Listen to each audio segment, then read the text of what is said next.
আল্লাহ কি হুকুম ভাই, দেখেন মাছটা কাটার পরে তারপরে দেখতে আছেন কানটা কিন্তু লড়তে আছে।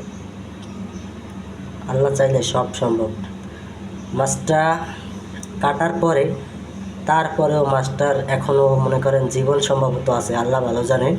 এই যে দেখেন মাছটার বাকি অংশ আমি করতেছি প্রায় 1 ঘন্টা যাবত, 1 ঘন্টা তো হয়েছেই, এখনও আমি রান্না করব, সেই জন্য ধোয়ার জন্য আসছি। আইসা দেখতে আছি এখনও পুরো, এই যে আপনারা দেখতে আছেন এখনও কিন্তু পুরো নড়তে আছে। আমি জানতাম যে কই মাছ নাকি কাটার পরেও তারপরেও অনেকক্ষণ জীবিত থাকে, রান্না করতে গেলেও অনেক সময় পাতিলের ভিতরে লাফালাফি করে রান্না অবস্থায়। সো আজকে এই আমাদের জাতীয় প্রিয় পাঙ্গাস মাছ, তাও আজকে আমি দেখলাম যে না, এটা কাটার পরেও তারা জীবিত থাকে।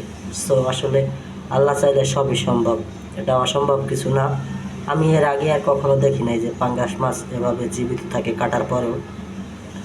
সো আমি মাছটা অনেক আগে আনছিলাম, কেটে আনছি দোকান থেকে। সো ওই জায়গায় ধোয়ার জন্য আসছে। সো দেখতেছি আসলে মাছটা একটু বেশি ফালে দিতেছে। সো আসলে দৃশ্যটা আপনাদের সাথে শেয়ার করলাম, দেখি কেমন লাগে।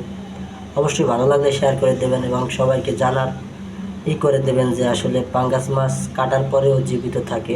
অবশ্য আল্লাহ চাইলে সব কিছুই সম্ভব।